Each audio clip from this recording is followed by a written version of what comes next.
Hi, everyone. I hope you're having a great week. I wanted to talk a little bit about the three reasons why you should have measurement or KPIs for your continuous improvement plan. With any continuous improvement plan or strategy that you have in place, you really do need to have measurements along with that plan. It's just not setting up a plan and just going forward with it. There's lots of reasons. There's lots of different measurements that you can follow, and if you want to talk about what kind of measurements to use in your plan, let's set some time to talk about that. Here I'm just going to talk about the three reasons why you should have them. So the first reason I want to touch upon is to tell your story, regardless if your story is positive or negative, or if it's success or failure.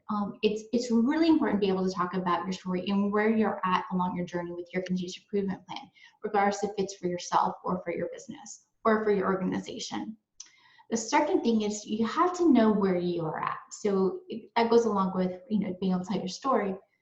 Is that if you don't understand what your revenue is, or if you're reaching your goal, like you reach your goal that you set out for that week, or you set up your smaller goals to reach out your bigger goals.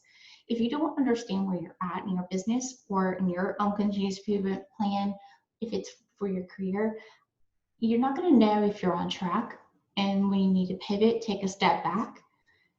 And the third thing is you need to be able to measure your success. So this goes along with being able to know where you're at. So if you're not measuring anything, how do you know when you reached your goal and you're successful?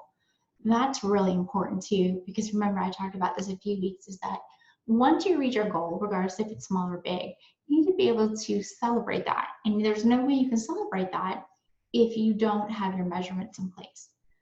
And remember that a lot of times we're going to have these really big goals, then we need to start with these smaller goals to get us to our big goal. Remember, continuous improvement is doing little things each day, each week, each month. It all adds up to your bigger goal, but you still have to celebrate those smaller successes along your way, because you got to enjoy that journey that you're on.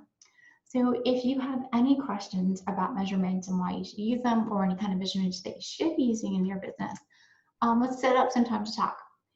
And for those of you in the US, have a great 4th of July weekend.